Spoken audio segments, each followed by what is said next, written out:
Well, I'll start by just saying that my name is John Jeremiah Sullivan, and it's my honor to be speaking with Edoardo Nesi, who came into my life as a writer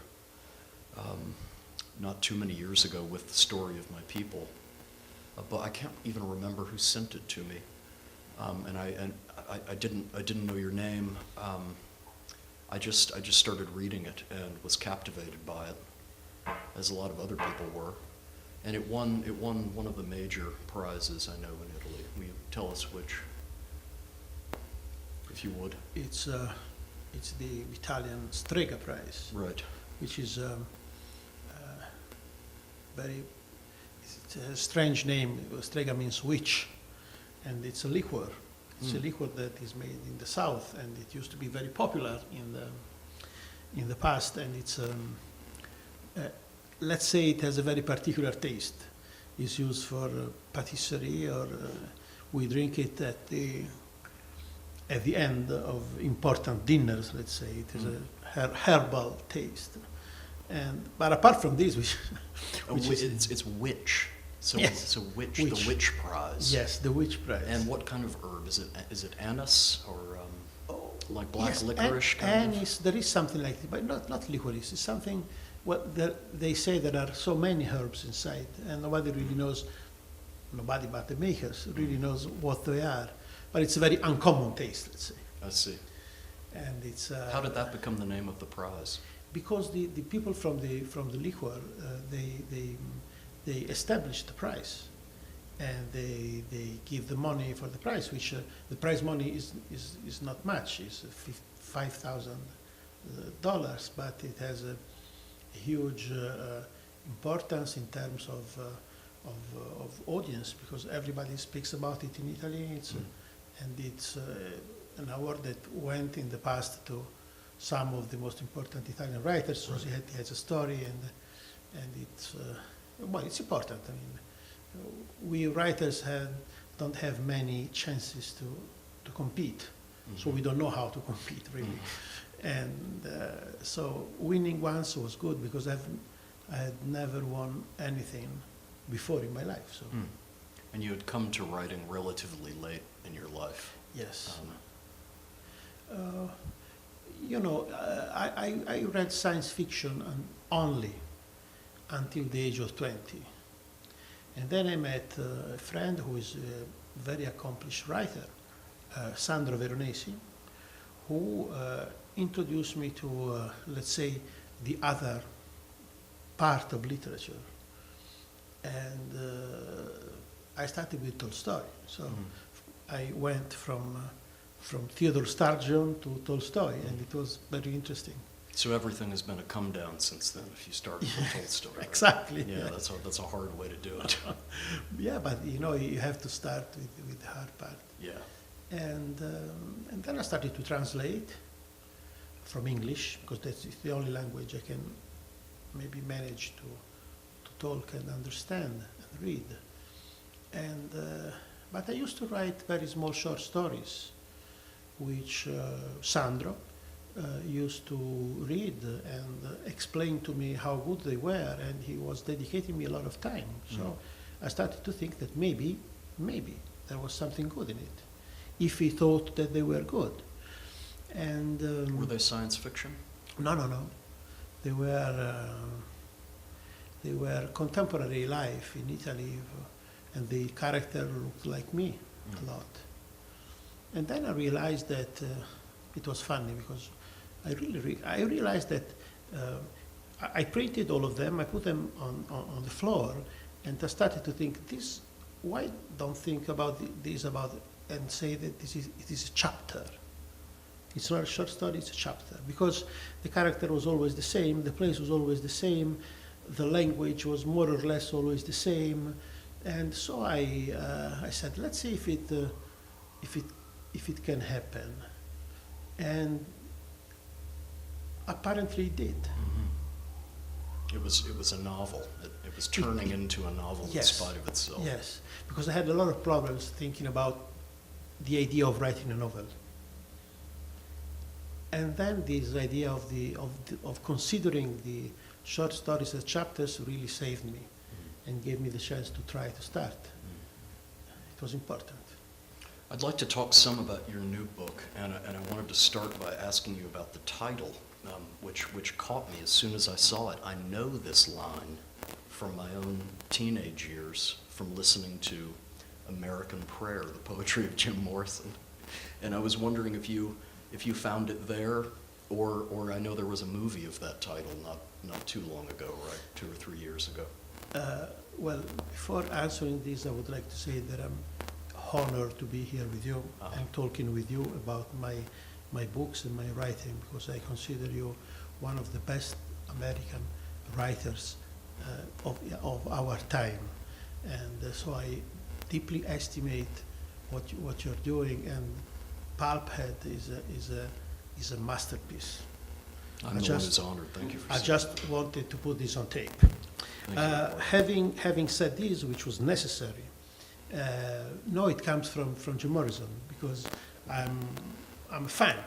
I'm a big fan, and even of his poetry, which I think is it's underrated. I think it's Some of it is better than it has any right to be. yes, Yeah. yes. Some Awake, shake dreams from your hair. I Pretty remember the shiny. whole thing. I can still, and he leads you to a lot of good writers like Rimbaud. Exactly, exactly. But it stands out in a way. There is something in those poems which always hit me. And that verse in particular seemed to me perfect. And I used it as an exergo in another book of mine, and it kept remaining in my mind, because it's something that is broken up and dances. And then you say that everything is broken up and dances. Is a fantastic way to describe what I see around me in terms of politics, of our contemporary life, economics. I really think that it's a perfect title, and For me, it has chaos and breakdown in it, but it also has something hopeful. yes, Which describes the arc of the book too. exactly. It's the dance. The dance changes everything, because if what only the breaking apart would have been different, but it's still beautiful, I think. But And it has a kind of echo with the Second Coming, the Yeats poem, which plays an important role in the book, and there he has the famous line, things fall apart, the center cannot hold. Cool. That is also a fantastic piece, and I had to say that I got this from two sides, of course, not only from Yeats, but also from John Didion, from the Slouching toward Bethlehem. towards Bethlehem, which Yeah. is a fantastic collection. What a and, rough beast. rather rough, Yeah. yes. Yeah. Now Rough we know. We know his face and his name now. Yes. And so yes, you see, rereading the book here, I realize how American it is, how it is influenced by Americans, authors and poets, and so I think reading it here makes more sense to me. Yeah, I can see that too. In fact, I was going to say that in trying to talk about my reaction to the book, that I felt like you had worked out a case study in a more focused way than is possible in America, maybe, where I mean, the country is just so large and our attention is so scattered, but I feel like you were able to use Italy as a case study to zero in on the mechanism of a problem that has also done a lot of damage here, and the middle class is something we're trying to figure out here politically. Thank you. I hope it's true. Well, I've never considered myself part of the middle class. I always considered myself to be much more privileged than that. I was part of a phenomenon which is common in America, and in Italy, in France, not so much in Germany, the idea that somebody can start from being an ordinary worker and then become an entrepreneur, which is a fantastic thing to have in a society. Because even if you are not able to become an entrepreneur, you know that somebody made it. You know that there is a chance. And that chance, that hopefulness about the future is exactly the product of what we have lost in these last years. Yeah. Let's talk a little bit about your youth and your upbringing, because to understand this book, it's necessary for a reader to understand your own story. It's partly about your progression out of one kind of life into another. So, your father was the head of a textile firm. They were making wool, Yes. fabric and garments, right? Yes. What was it like? Did you spend time there when you were very young at the? Well, no, because it was that thing, you know, and so. Dad thing, you Dad, said? Yeah, yes. that was his world. Yes, it's his word, and you know, well, he didn't really care a lot for us to see it and to understand it. Then after my graduation, let's say, from high school, I mean, he started to think that maybe he should come to work with me and see how things go. I started university. I failed horribly because I chose law. And I realized after 1 year that it was not my... You hated the law. Yes, and I didn't like anything. But you know, it's not only my fault. I'm sure you will remember the 1982 movie The Verdict Oh, yes. by Mamet with Paul Newman. And I was really very impressed by that. And so I said, why not being a lawyer? Why not become a lawyer? You know, sometimes we do crazy things like this, but I really was so... Why not become Paul Newman? Yes, You know?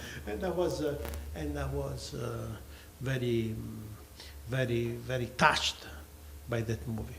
But then, Paper Chase. That Yes. was another one I remember around the same time. It Yes, just but- make the law seem but very sexy. every American movie about where there is a trial, I love.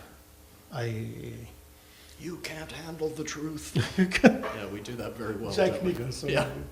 That is it. So was it after you left the law school that you went back and started working with your father? Yes, but I went back after, let's say, a personal default, because I was always been good at school, and then all of a sudden I had failed. So I went to the company, and they kept me there with the workers who loved me and who taught me a lot of things about how to. Why did they love you? Did you have a natural way with them, did you find? No, because they liked me. They liked the idea that the young. Oh, the scion, we would Yes. say, yes.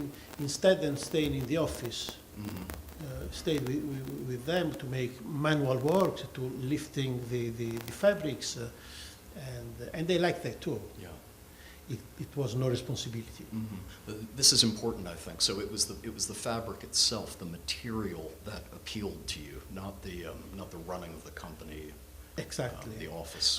It was very curious about how a fabric can change, and then there are those fantastic stories that the wool dealers tell us whenever there is a problem. You know, once there was a problem with the weight of a fabric, because you know if the wool is very good, it will not be lost during the process of manufacturing. So it will stay on the fabric, and at the end you will have a heavier fabric. And when we call Because you've added the dye and yes, and other things. you to make it. a lot of in the process. Every part of the process tend to take off material. Oh, okay. Okay, but if the material is very good, so we made a complaint because our fabric wears, and I said, you know, Edoardo, last winter in Australia, there were a lot of rain, and so the sheep ate. There was more grass. The sheep ate more than that, and the wool is better.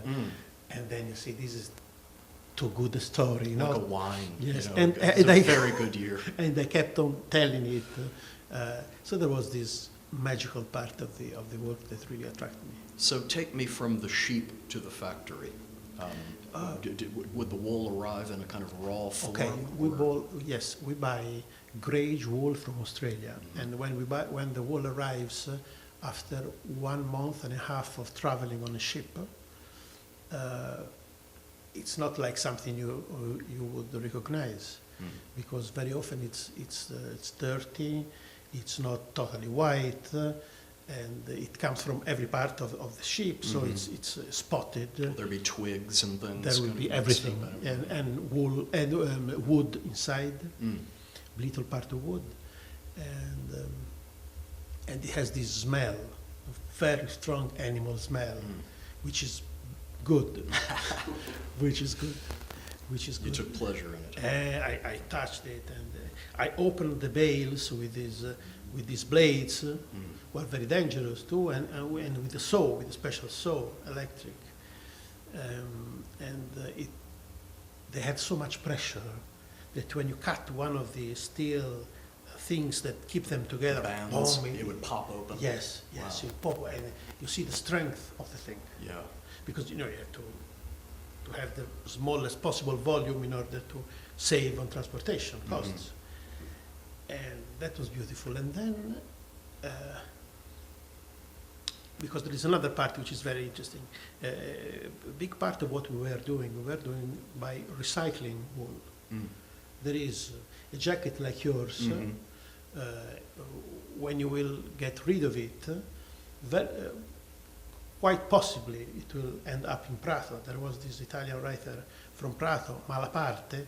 He used to say that every uniform, every glory of the past comes back to Prato, where we touch it and we cut it and we spin it again. It becomes a yarn. And then you weave bleach it it, again. I guess, at some point? Do you get No. the color out of it, or is that necessary? No, because in order to save on dyeing, Mm-hmm. you make all different parts of colors.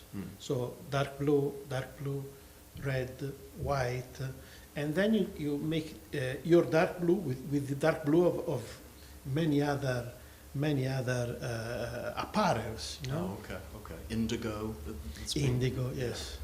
And this is a tradition that Italy has great pride in, is it not? Yes, but These textiles. it comes very much from our city.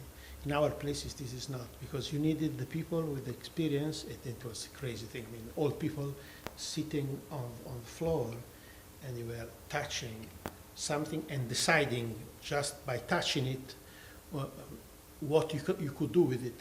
Wow. Because if there is polyester inside, you cannot use it together with wool. This is for the recycling. Exactly. And do you still have these people who do it by touch, who can? Very little. Very little. Very Yeah. little. That we have lost. I was in Paris a couple of weeks ago with Rick Owens, the fashion designer. I've been writing about him. Oh, really? He's great. He's an artist, you know, He's great. and he was talking We about work with him a lot. Okay, well, he was talking about going to precisely that part of Italy, and it was like there was nowhere else in the world he would have gone. That was the only place he trusted to have his clothes made. So this was a very deep tradition that your father's Yes. mill was in. Yeah, and the best designers are always the ones who understand something about fabrics. Mm. Not all of them know something about fabrics. Right. Did Giorgio you- Armani, for example, understands a lot about fabrics. And he makes, even now, the choices of the fabric for his collection. Is that right? Yeah, you can't Many really- others do not understand. Yeah, and you that have to much. come up through that part of the business to really understand it, don't Yes, yes. you?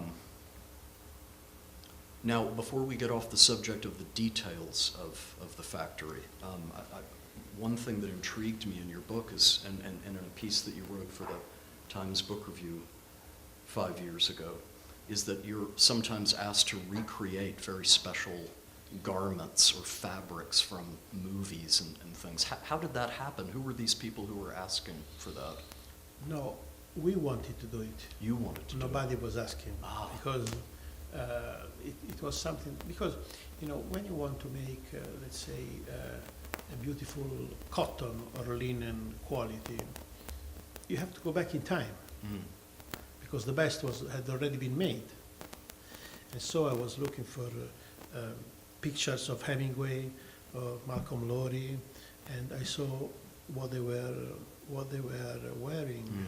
And I was talking to my technician, said, I want to do this. And he said, well, because sometimes it's impossible, it's very difficult, because it was black and white too. Yeah. But we could, at the end, we could make it.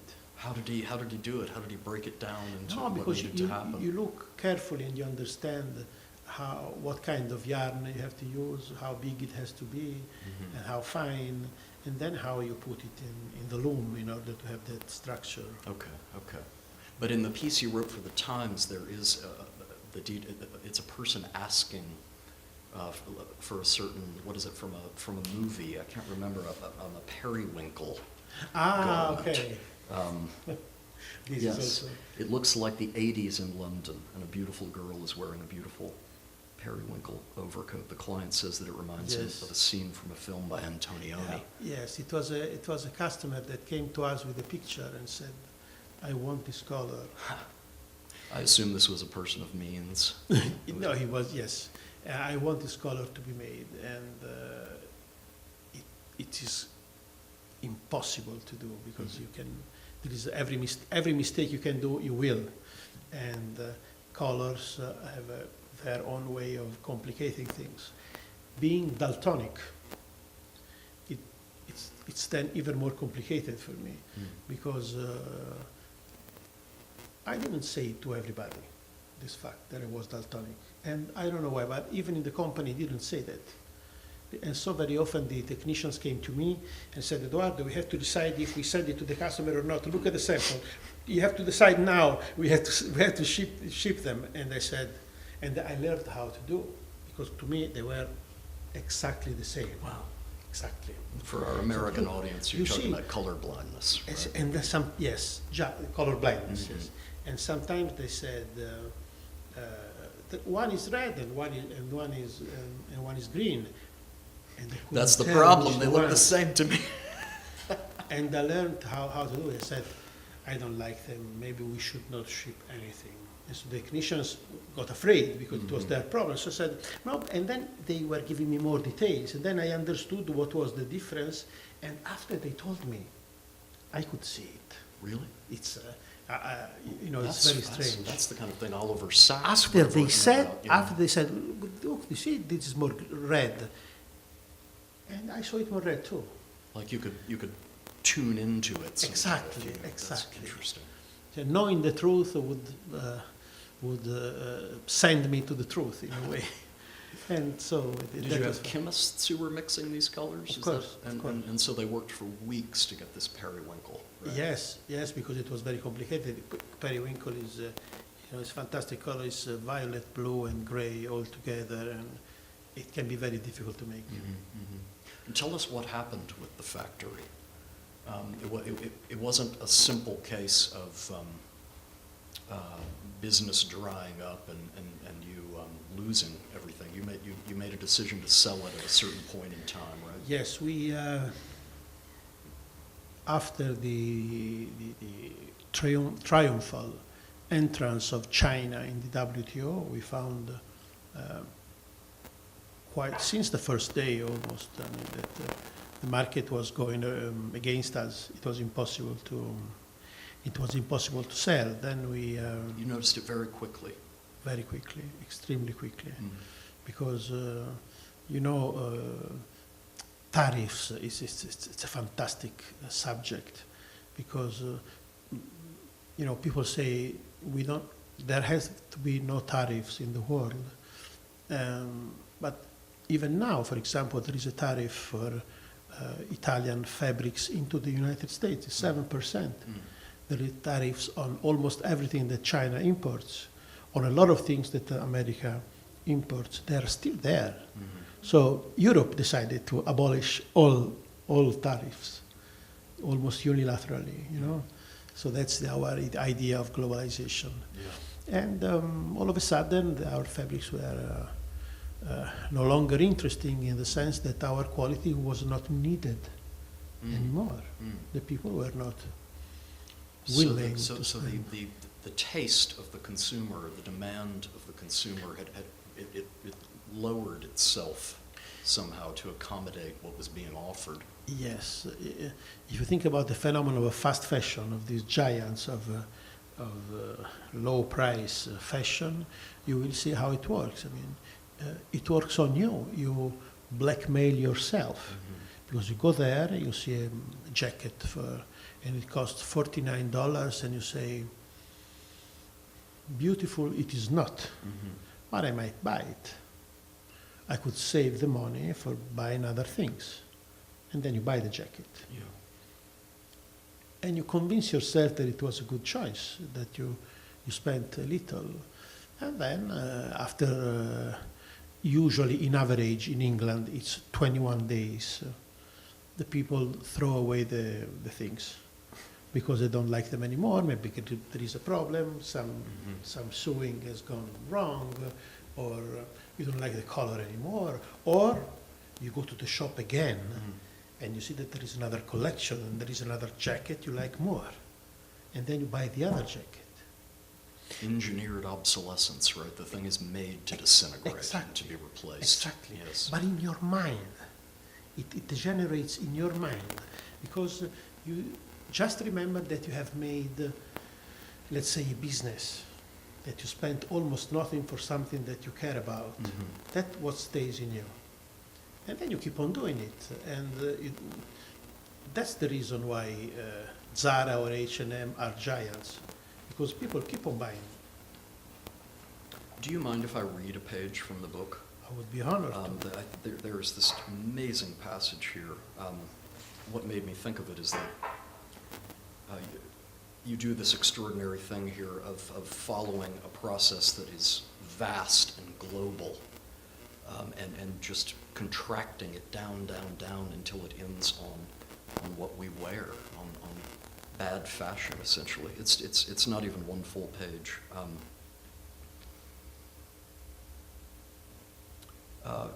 You're saying we're going to follow the chain in the very long manufacturing chain necessary to produce those rags without history or genius, rags that millions across Europe and around the world line up every week to buy, finding them beautiful, finding them new, finding them fashionable. Let's follow it, this chain. Let's touch each of its links.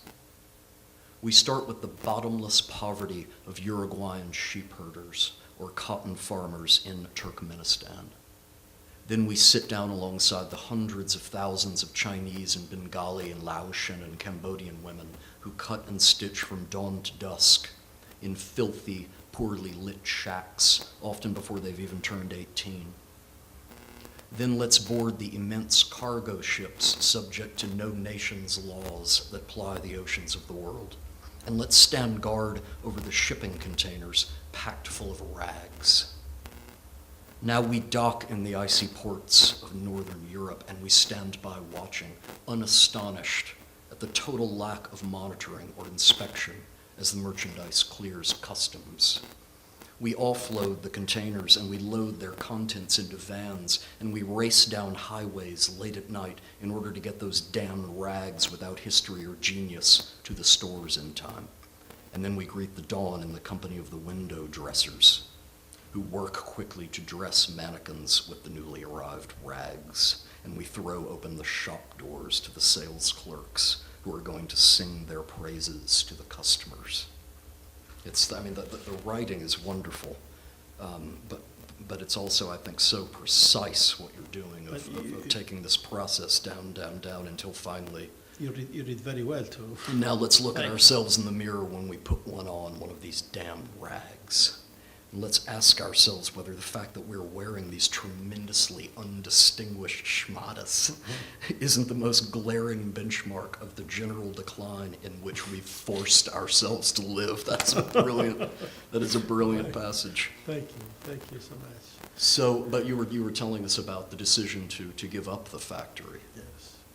And giving up the factory, I gave up an idea of myself.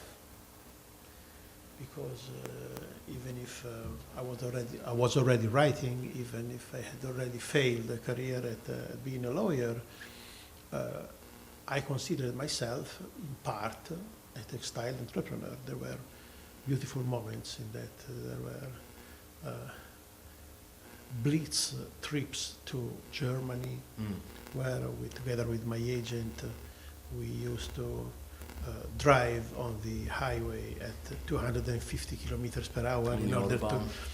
on the Autobahn, Yeah. in order to get to our customers. And It's terrifying. it was fantastic. It was a great moment. But then I decided to finish. I decided that I had to sell the company, and with that I lost myself for 1-2 years. Waking up in the morning and bringing the kids back to school and waiting for them to come back. Waiting for them for the time to go and pick them up. And that was the only thing I could do, and that I would do too. And it was complicated. Only now I'm starting to understand how tough it was for me. Were you depressed? A lot, yes. Did the urge to write emerge as a reaction to that? Well, no. I was too depressed to write. Everything that I was writing was not good, and I cancelled everything. No, there was a moment. At a certain point in time, I realized that the only way to go out of this destiny was to tell about it, to tell it to the people, to explain, to try to explain in any way. And that is comforting to myself, because I realized that by telling all my disgraces, by telling all of my default, something good could come out of it. And with the help of literature, with the help of writing, it came out, and I'm so grateful. The default, yes, the failure, the wound, Failures, where all yes. the good stuff comes from. Yes, yes, and but you really have to fail to understand this, and You have to really fail have and to, recover. yes, you have to fail, and then when you are down to it, when you are down, when you are on the ground, then you start to say that maybe there is somebody. You have to go on the ground in order Yes, to to see rise the up. value of life. And so for those who are wanting maybe a nutshell description of the book, you are looking at that decision of having let go of the factory, and looking at that as symptomatic of a general decline in Italy, and a loss of this pride in manufacturing and the order that it had given to society, the meaning it had given to human lives. And you're looking at the mechanism of globalization as the tool that has been used to take apart these Yes. very strong societies and replace them with something that is essentially anarchic and has to do purely with money. And Only with money. And the problem is that very soon I realized that I was not alone. I mean, because I also had the guilt, this sense of guilt, because my father, my grandfather started the company, my father brought it to success, and I sold it for a penny. So there was also this.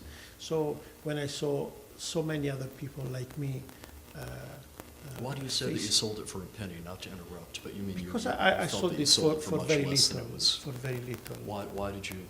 Why were you compelled to do that? Because that was, you don't sell a fabric company. It's something very uncommon. You open another one without the expense and everything. But the fact is that they bought my name. They wanted to be able to show a collection with my name on it. And Because this had been known as one of the Yes. finest. so I didn't only sell the company, I also sold my name, and it's That it's makes a it bit even more complicated. Yes. Yes. yes. And the best way to get your name back is to write a book, as is Exactly. known. There was a little revenge, let's say. Yeah. You have a co-author in this book, and not only that, but it's you've made an interesting formal decision to write it in a kind of epistolary style, back and forth. Could you tell us a little bit about who he is and a little bit about why you decided to put it together that way?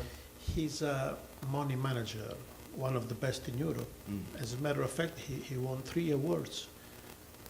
He has been for 3 years in a row the best money manager in Europe. He's extremely good at buying and selling stocks, just to put it very, very, very open.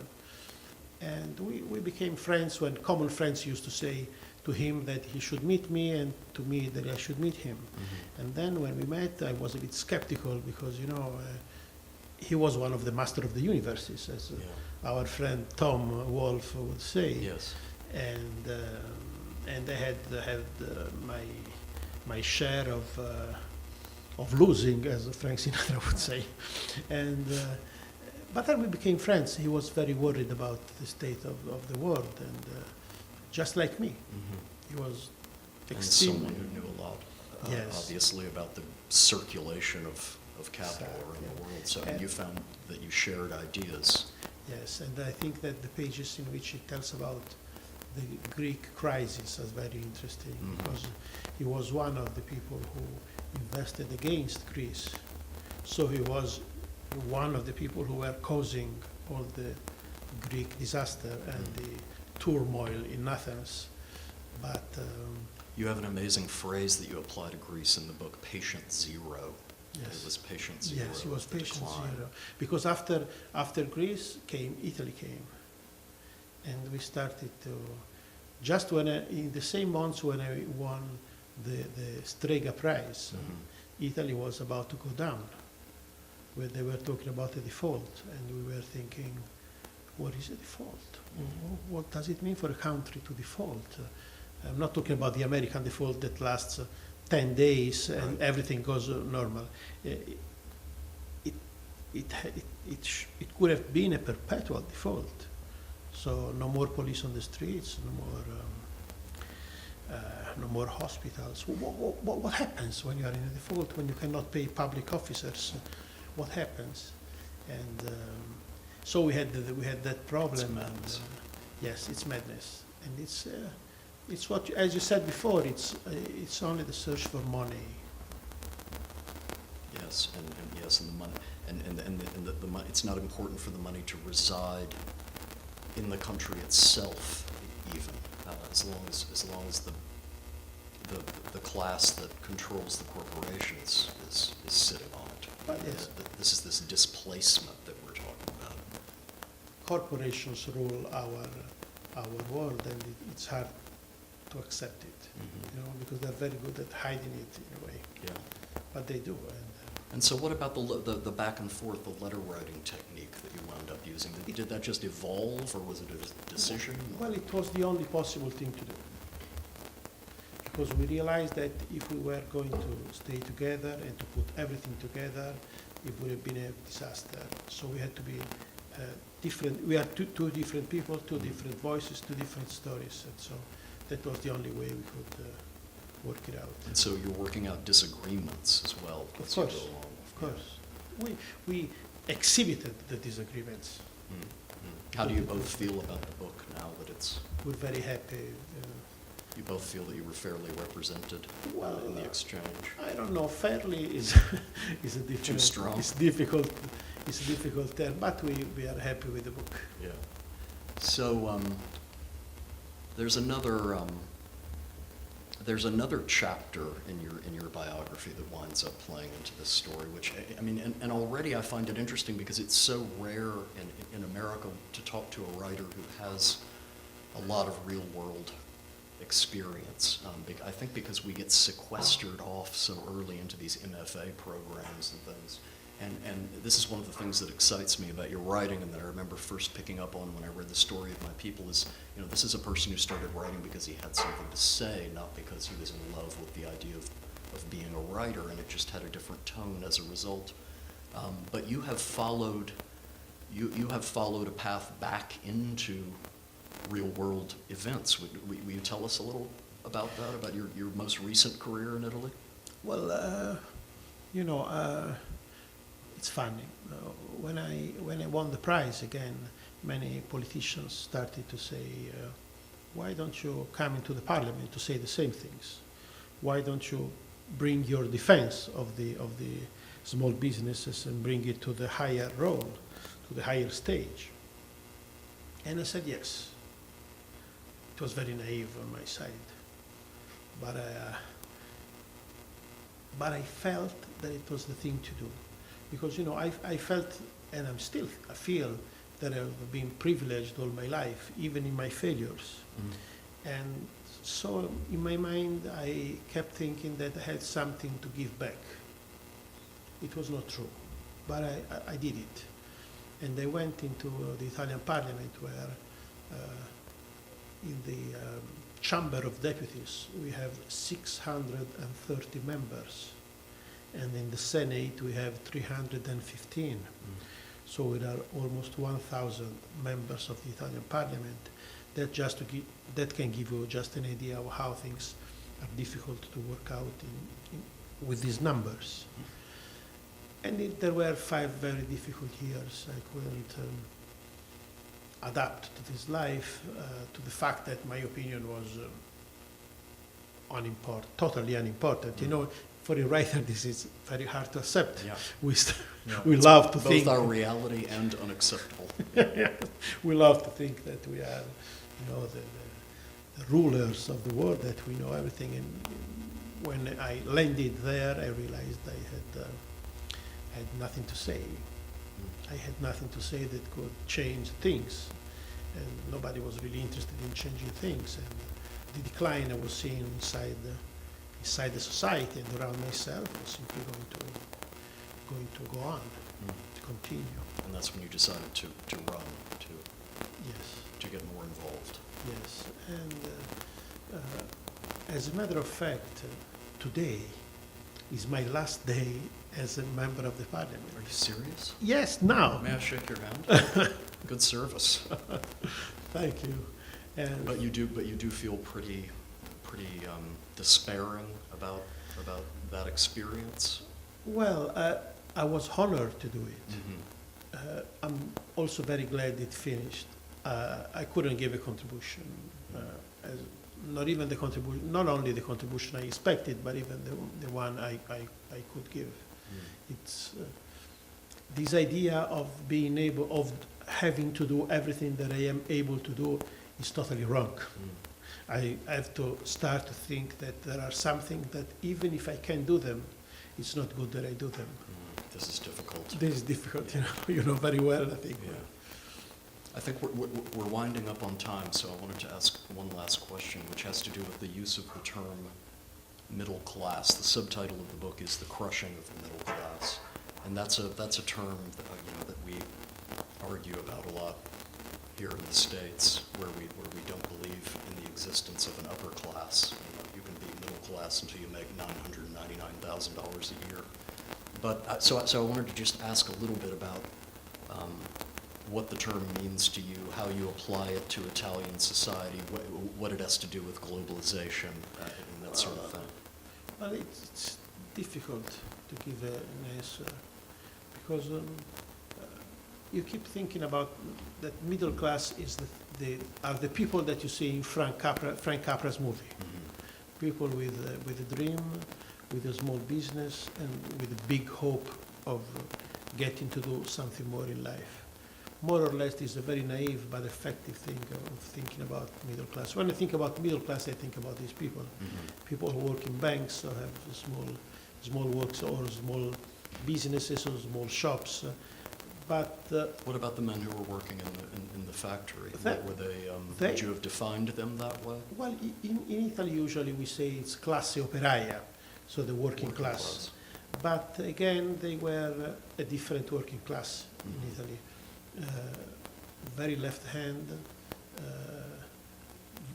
communist for many years, but then at the same time Christian very often, and at the same time willing to do everything that was needed to have some higher form of well-being for themselves and for their family. So It was, as usual in Italy, very complicated to say. But again, I don't really like the term middle class. It's something that... Was the subtitle different in Italian? Markedly different, I mean?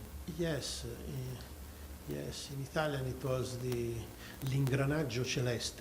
It means the celestial clockwork, and it comes from a thing that Malcolm Lowry wrote about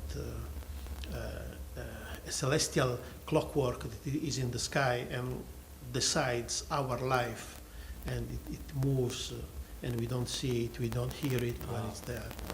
And The invisible hand. The invisible hand. Another phrase that makes an appearance in the book. Well, I mean, I could talk to you for another hour, but I think we're probably up against the edge of our online space. So I just want to say again, it's an honor to speak with you. It's been every bit as interesting as your work led me to think it would be. Thank you so much, and again, it was an honor for me that you are here. And thanks for coming to New York. you have to come to Italy. Sure. Yes. If you'll. Yeah. No problem. Thank you. Be safe. Thank you. Ciao.